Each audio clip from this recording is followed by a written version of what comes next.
Pembacaan Alkitab hari ke-15 terambil dari Mazmur pasal 9 ayat 13 sampai dengan 21, Matius pasal 12 ayat 1 sampai dengan 21, dan Kejadian pasal 31. Mazmur pasal 9 ayat 13 sampai dengan 21.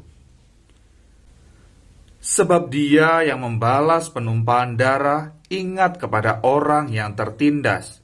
Teriak mereka tidaklah dilupakannya. Kasihanilah aku ya Tuhan, lihatlah sengsaraku, disebabkan oleh orang-orang yang membenci aku. Ya Engkau yang mengangkat aku dari pintu gerbang maut, supaya aku menceritakan segala perbuatanmu yang terpuji dan bersorak-sorak di pintu gerbang Putri Sion karena keselamatan yang daripadamu.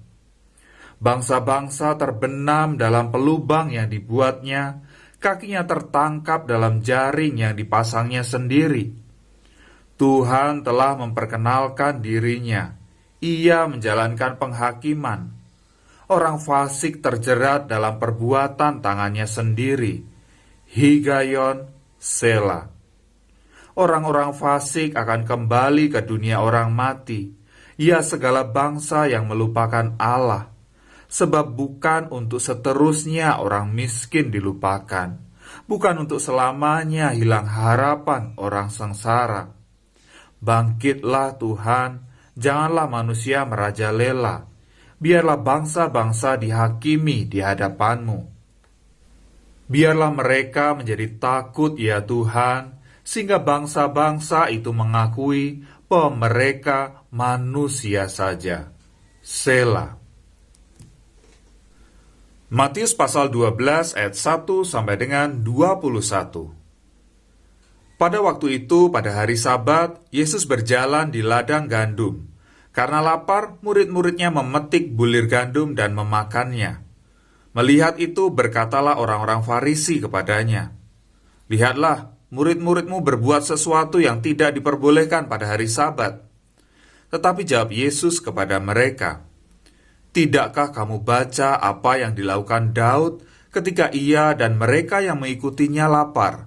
Bagaimana ia masuk ke dalam rumah Allah dan bagaimana mereka makan roti sajian yang tidak boleh dimakan baik olehnya maupun oleh mereka yang mengikutinya, kecuali oleh imam-imam? Atau tidakkah kamu baca dalam kitab Taurat bahwa pada hari-hari Sabat imam-imam melanggar hukum Sabat di dalam bait Allah, namun tidak bersalah? Aku berkata kepadamu, di sini ada yang melebihi bait Allah.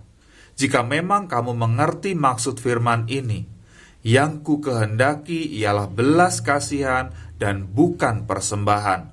Tentu kamu tidak menghukum orang yang tidak bersalah, karena Anak Manusia adalah Tuhan atas hari Sabat." Setelah pergi dari sana, Yesus masuk ke dalam rumah ibadat mereka. Di situ ada seorang yang mati sebelah tangannya. Mereka bertanya kepadanya, "Bolehkah menyembuhkan orang pada hari Sabat?" Maksud mereka ialah supaya dapat mempersalahkan dia.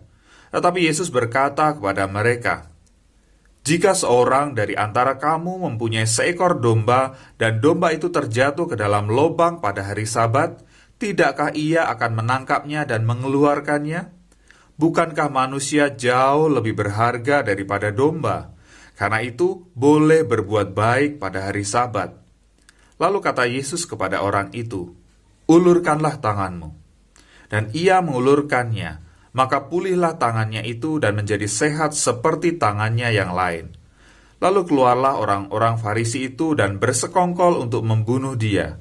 Tetapi Yesus mengetahui maksud mereka lalu menyingkir dari sana.